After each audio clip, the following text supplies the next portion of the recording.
నమస్కారం ఘంటారావానికి స్వాగతం. ముందుగా ప్రధానాంశాలు. కాకినాడ జిల్లా కిర్లంపూడి వద్ద కారు బీభత్సం. అదుపు తప్పి 6గురిని ఢీకొట్టిన వాహనం, 3 మృతి.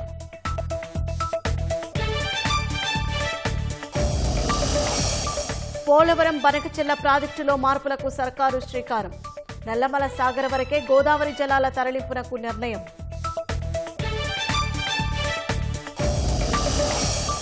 వివేకానందరెడ్డి హత్య కేసులో కీలక పరిణామం. సునీత దంపతులు, సిబిఐ రామ్సింగ్ పై కేసులు పెట్టిన పోలీసులపై చర్యలు.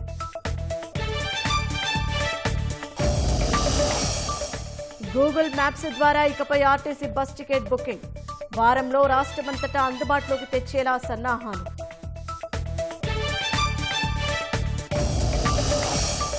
పుణేలో వివాదాస్పద భూ కేటాయింపు రద్దు చేసిన మహారాష్ట్ర సర్కారు.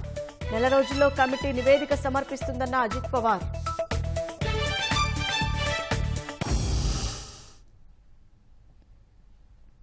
కాకినాడ జిల్లా కిర్లంపూడి మండలం సోమవరం వద్ద రోడ్డు ప్రమాదం జరిగింది. కారు అదుపు తప్పి 6గురిని బలంగా ఢీకొంది. ఘటనలో 3 మృతి చెందగా మరో 3కి తీవ్ర గాయాలయ్యాయి. వారిని ఆసుపత్రికి తరలించి చికిత్స అందిస్తున్నారు. క్షతగాత్రులను ఎమ్మెల్యే జ్యోతుల నెహ్రూ ఆసుపత్రికి తీసుకెళ్లారు.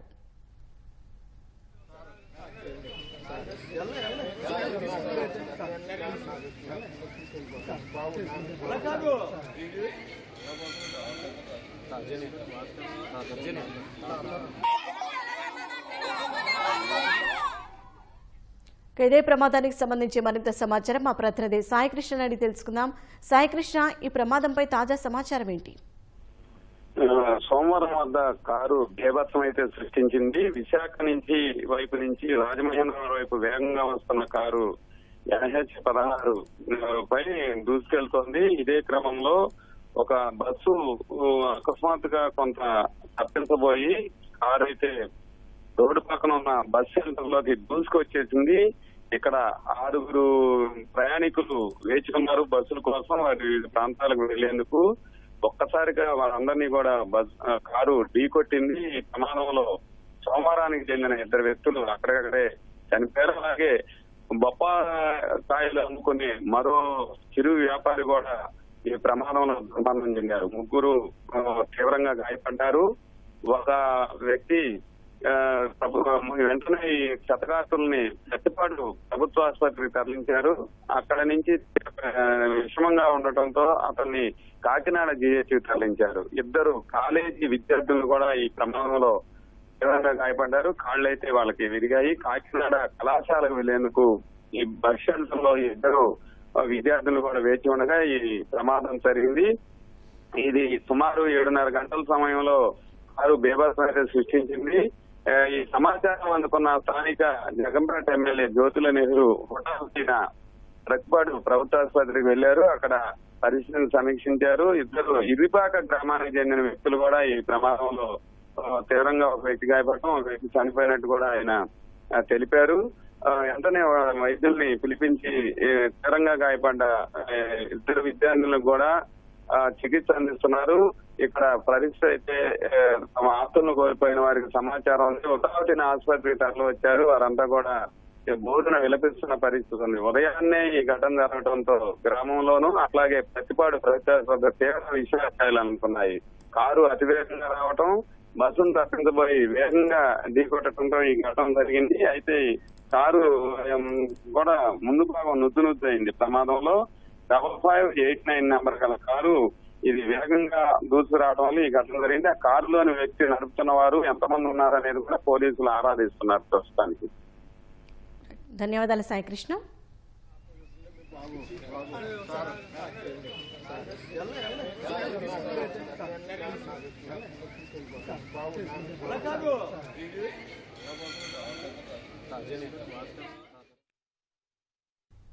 తిరుమల లడ్డు కల్తీ నెయ్యి కేసులో కీలక నిందితుడు A16గా ఉన్న అజయ్ కుమార్ సుగంధ్కు ఏసీబీ కోర్టు రిమాండ్ విధించింది.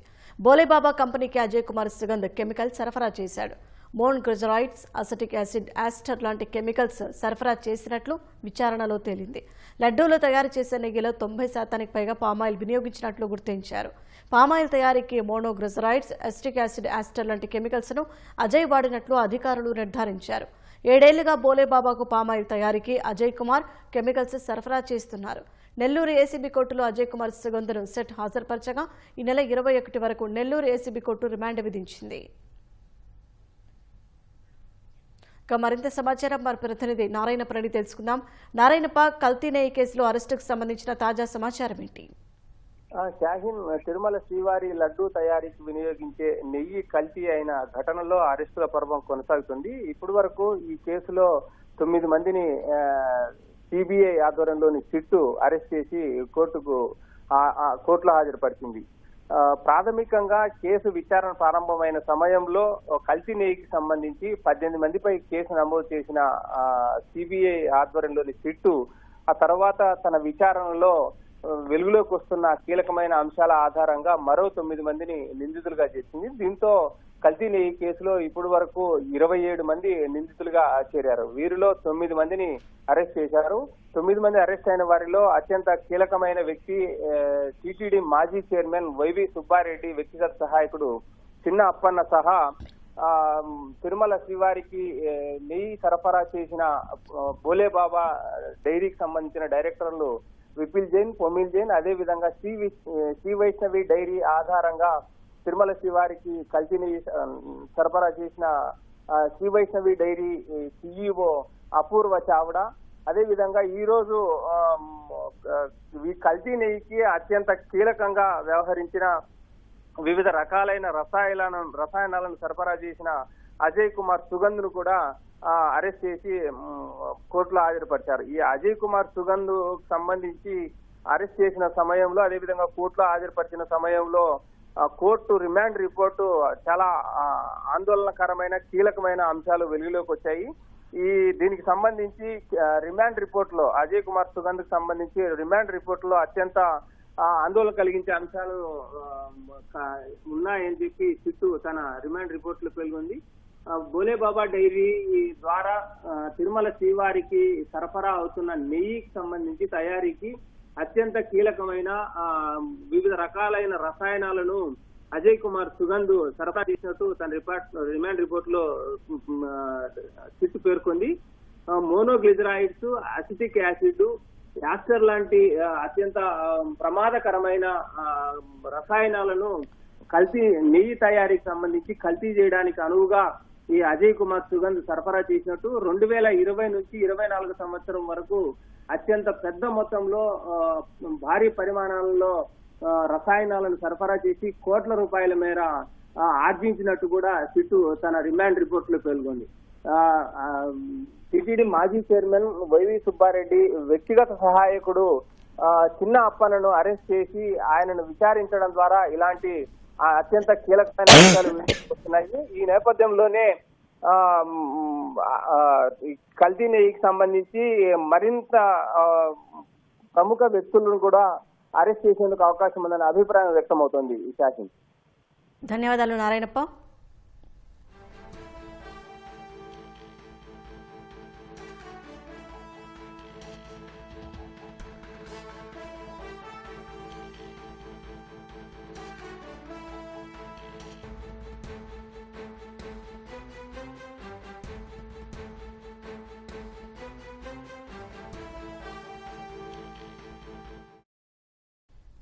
బీహార్ ఎన్నికల్లో ఎన్డీఏ తరపున మంత్రి నారా లోకేష్ ఎన్నికల ప్రచారం చేయనున్నారు. ఇక మరింత సమాచారం మా ప్రతినిధి కృష్ణ నాయుడు తెలుసుకుందాం.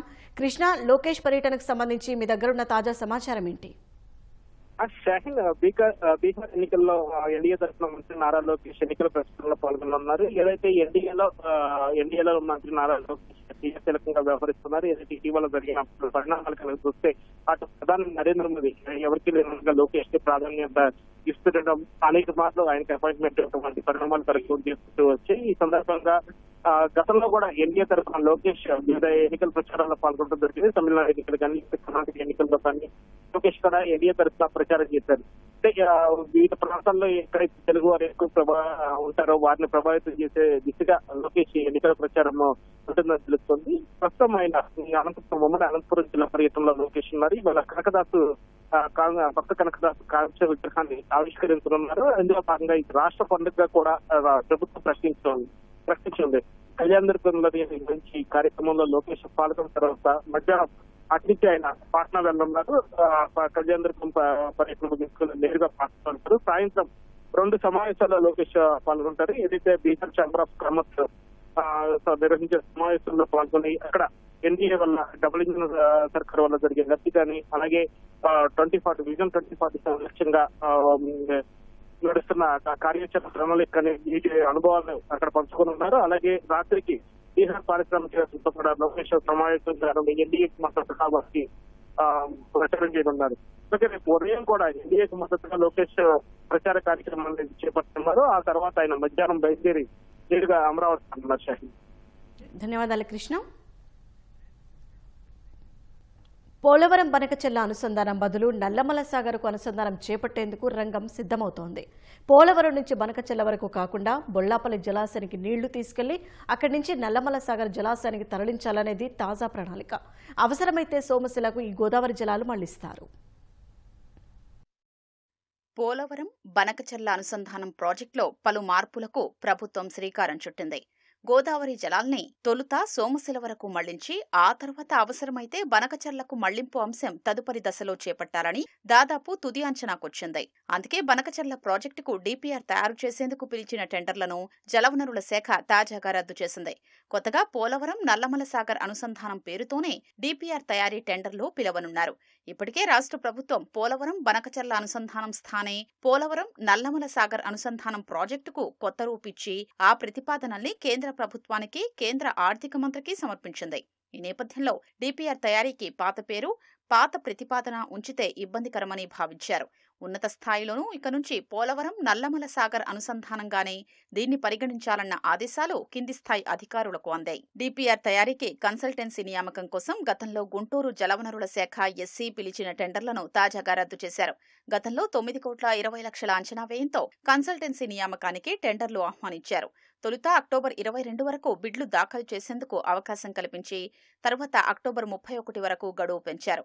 తాజాగా ప్రభుత్వ నిర్ణయం నేపథ్యంలో ఈ టెండర్లు రద్దు చేశారు. త్వరలోనే పోలవరం నల్లమల సాగర్ అనుసంధానం రూపకల్పన పేరుతో కన్సల్టెన్సీ కోసం టెండర్లు పిలవనున్నారు. ఈ ప్రాజెక్టు నిర్మాణానికి 58,000 కోట్లు ఖర్చవుతుందని ప్రాథమికంగా అంచనా వేశారు.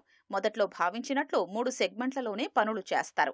3వ సెగ్మెంట్లో బొల్లాపల్లి జలాశయం నుంచి బనకచెర్లకు కాకుండా నల్లమల సాగర్ జలాశయానికి మళ్లింపు వరకు పరిమితవుతారు. దీనివల్ల గతంతో పోలిస్తే 25,000 కోట్ల మేర ఖర్చు తగ్గుతుందని భావిస్తున్నారు. నీటిని కూడా మరీ ఎత్తుకు తీసుకెళ్లాల్సిన అవసరం ఉండబోదు. తొలి 2 సెగ్మెంట్లలో పెద్ద మార్పులు ఉండవు. పోలవరం నుంచి ప్రకాశం బ్యారేజీకి తొలి సెగ్మెంట్లో నీళ్లు మళ్లిస్తారు. దీనికి 13,000 కోట్లు ఖర్చవుతుందని అంచనా. 2వ సెగ్మెంట్లో ప్రకాశం బ్యారేజీ నుంచి బొల్లాపల్లి కొత్త రిజర్వాయర్ నిర్మించి అక్కడికి నీళ్లు తరలిస్తారు. దీనికి 36,000 కోట్ల దాకా ఖర్చవుతుంది. 3వ సెగ్మెంట్లో బొల్లాపల్లి నుంచి నల్లమల సాగర్కు గోదావరి నీళ్లు మళ్లిస్తారు. ఇందుకు 9,000 కోట్లు ఖర్చవుతుందని లెక్కగట్టారు. వివేకానందరెడ్డి హత్య కేసులో తప్పుడు కేసులు నమోదు చేయించిన 2 పోలీసు అధికారులపై రాష్ట్ర ప్రభుత్వం చర్యలకు ఉపక్రమించింది. వివేక కుమార్తె సునీత, అల్లుడు రాజశేఖర్ రెడ్డి, సిబిఐ ఎస్పీ రామ్ సింగ్ పై తప్పుడు కేసులు నమోదు చేయించిన విశ్రాంత ఎస్పీ రాజేశ్వర్ రెడ్డి, ఏఎస్ఐ రామకృష్ణారెడ్డిపై పులివెందుల పోలీసులు కేసులు నమోదు చేశారు. వైసీపీ నాయకుల ఒత్తిడి మేరకే సునీత దంపతులపైన, సిబిఐ ఎస్పీపైన కేసులు నమోదు చేయించారని తేటతెల్లమైంది. వివేకానందరెడ్డి హత్య కేసులో న్యాయం కోసం పోరాడుతున్న ఆయన కుమార్తె సునీతపైనే వైసీపీ నాయకులు కుట్ర పన్ని కేసులు పెట్టించిన ఘటన వెలుగు చూసింది. వైసీపీ హయాంలో సునీత దంపతులతో పాటు సిబిఐ ఎస్పీ రామ్ సింగ్ పై పెట్టిన కేసుల్ని కొట్టివేస్తూ ఇటీవల సుప్రీంకోర్టు ఉత్తర్వులు కూడా ఇచ్చింది. కాగా ఈ ముగ్గురిపై కేసులు పెట్టడం వెనుక ఉన్న 2 ప్రధాన సూత్రధారులపై శుక్రవారం నాడు పులివెందుల పోలీసులు కేసు నమోదు చేశారు. వైఎస్ కుటుంబానికి సన్నిహితంగా ఉన్న అప్పటి ఏఎస్పీ రాజేశ్వర్ రెడ్డి, ఏఎస్ఐ రామకృష్ణారెడ్డిపై పులివెందుల పట్టణ పోలీసులు వివిధ సెక్షన్ల కింద కేసు నమోదు చేశారు. లింగాల మండలం మురారి చింతల గ్రామానికి చెందిన కుల్లాయప్ప అనే వ్యక్తి ఇచ్చిన ఫిర్యాదు మేరకు 2 కేసులు నమోదు చేశారు.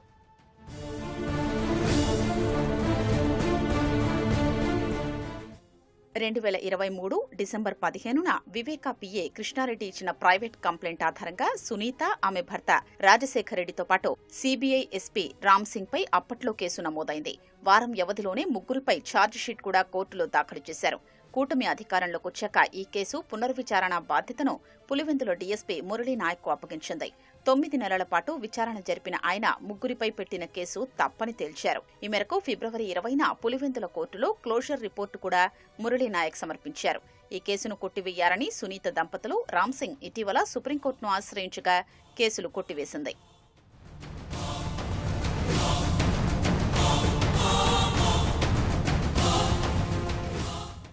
సునీత దంపతులు సహా రామ్ సింగ్ పై తప్పుడు కేసు నమోదు చేయడానికి విశ్రాంత ఏఎస్పీ రాజేశ్వరరెడ్డి 2023లో పులివెందులకు చెందిన ఏఎస్ఐ రామకృష్ణారెడ్డి ఇంట్లోనే మకాం వేసి దర్యాప్తును పర్యవేక్షించారని విచారణలో తేలింది. అప్పటి సీఐ రాజుపై ఒత్తిడి చేసి అవినాష్ రెడ్డి ప్రోద్బలంతోనే రాజేశ్వరరెడ్డి వైసీపీ నాయకుల వాంగ్మూలాలు నమోదు చేయించి ముగ్గురిపై కేసులు పెట్టించినట్లు నిర్ధారణ అయింది. ఈ విషయంపై లింగాల మండలానికి చెందిన కుల్లాయప్ప తమ గ్రామంలో పలువురితో చర్చించినట్లు తెలుసుకున్న విశ్రాంత ఏఎస్పీ రాజేశ్వరరెడ్డి ఏఎస్ఐ రామకృష్ణారెడ్డి నెల కిందట కారులో వెళుతూ నడుచుకుంటూ వెళుతున్న తనను బెదిరించి చంపేస్తామని హెచ్చరించినట్లు పులివెందుల పోలీసులకు ఫిర్యాదు చేశారు.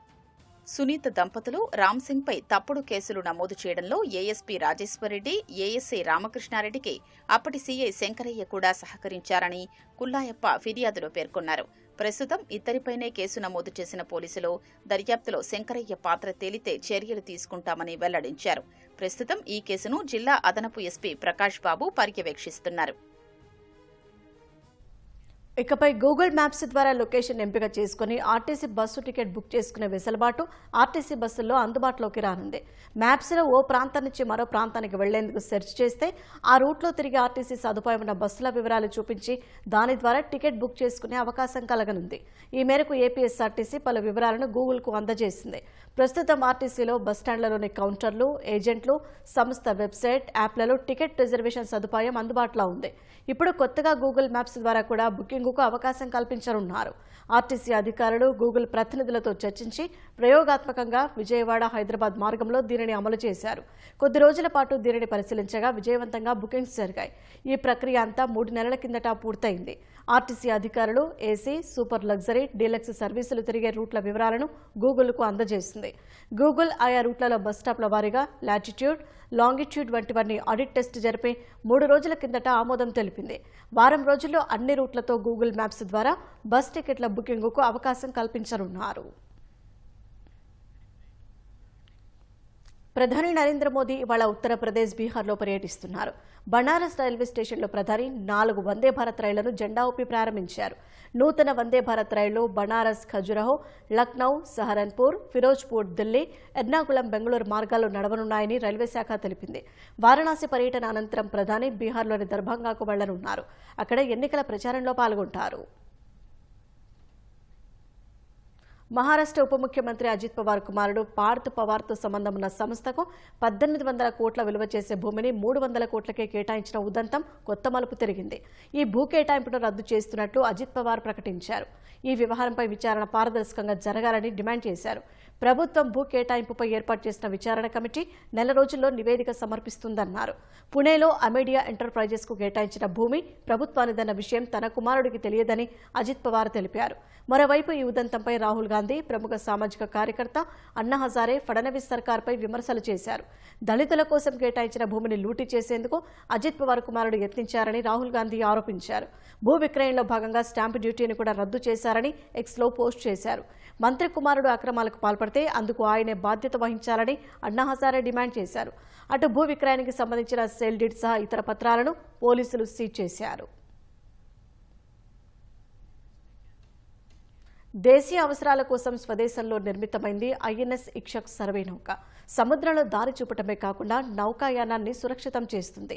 హిందూ మహాసముద్ర ప్రాంతంలో సంక్షోభ పరిస్థితులు ఏర్పడినప్పుడు సాయం అందించేందుకు భారత్ను నమ్మదగిన భాగస్వామిగా నిలపనుంది. సర్వే నౌక ఐఎన్ఎస్ ఇక్షక్ విశేషాలపై ప్రత్యేక కథనం. ఐఎన్ఎస్ ఇక్షక్ సర్వే నౌక కంటే ఎక్కువ. సముద్రంలో దారి చూపడమే కాకుండా సురక్షిత నౌకాయానానికి ఉపయోగపడుతుంది. ఇది నౌకాదళానికి చెందిన 3వ సర్వే నౌక. 80% స్వదేశీ పరిజ్ఞానంతో దీన్ని నిర్మించారు. సంధాయక్, నిర్దేశక్ సర్వే నౌకలు నౌకాదళంలో సేవలందిస్తున్నాయి.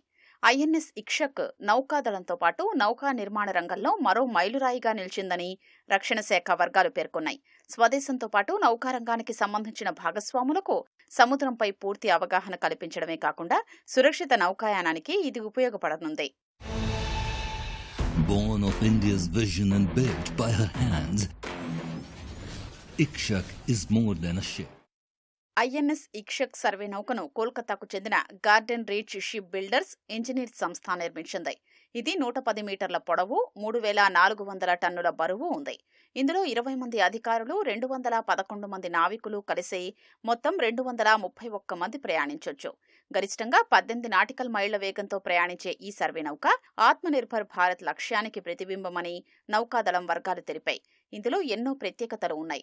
ఇది 11,000 మీటర్ల లోతు వరకు సముద్ర గర్భాన్ని స్కాన్ చేసే హైడ్రోగ్రాఫిక్, ఓషనోగ్రాఫిక్ వ్యవస్థల్ని కలిగి ఉంది.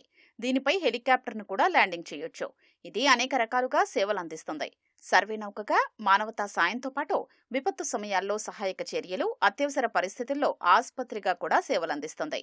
సముద్ర గర్భంతో పాటు శిథిలాల్ని గుర్తించేందుకు వీలుగా ఐఎన్ఎస్ ఇక్షక్ సర్వే నౌకలో autonomous underwater vehicle, remotely operated vehicles ఉన్నాయి. ఇది నౌకాదళం స్వావలంబన, బలంతో పాటు సముద్రంలో గర్వానికి ప్రతీకగా నిలుస్తోంది. మధ్యప్రదేశ్లో ఓ కుటుంబం వినూత్న రీతిలో తయారు చేసిన పెళ్లి కార్డు అందరి దృష్టిని ఆకర్షిస్తోంది. త్రిశూలం, ఢమరుకంతో తయారు చేసిన పెళ్లి కార్డును చూసి ప్రతి ఒక్కరూ దండం పెట్టుకుంటున్నారు. ఉజ్జయినిలోని ఆజాద్ నగరానికి చెందిన సచిన్ గోయల్ కుమారుడు పార్థ్ గోయల్ వివాహం ఈ నెల 27న జరగనుంది. ఇందుకోసం త్రిశూలం, ఢమరుకంతో పెళ్లి ఆహ్వాన పత్రికలను ప్రత్యేకంగా రూపొందించారు. అంతేకాకుండా బాబా మహాకాల్కు అర్పించే విభూతి కూడా ఉంది. ఈ పెళ్లి కార్డును తయారు చేసేందుకు ఆ కుటుంబంలోని 10 మంది కష్టపడ్డారు. ఆహ్వాన పత్రికల కోసం ₹1,00,000 ఖర్చు చేసినట్లు సచిన్ గోయల్ తెలిపారు. ఈ ప్రత్యేక పత్రికను ఎవరు పారేరని, అందరూ దాచుకుంటారని ఆశిస్తున్నట్లు వెల్లడించారు.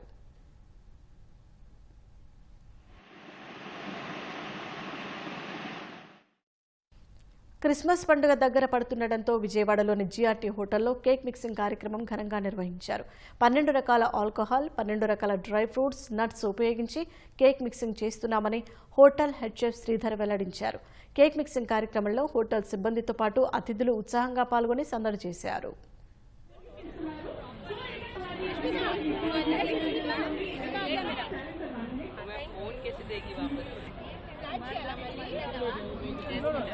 Going to the recipe, I'll just give a brief note.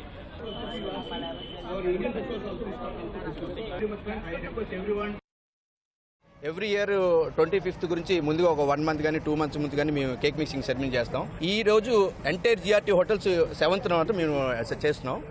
అందరూ కలిసి అన్ని హోటల్స్ ఒకేసారి కేక్ మిక్సింగ్ సెరమనీ చేస్తున్నాం.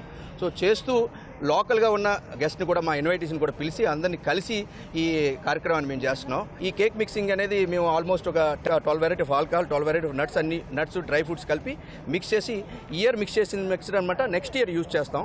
క్రింద సంవత్సరం మిక్స్ చేసిన మిక్సర్ అనమాట ఈ ఇయర్ మేము వాడతాం, కేక్స్ వాడతాం. అందుకు కేక్ చాలా చాలా బాగుంటుంది ఇక్కడ.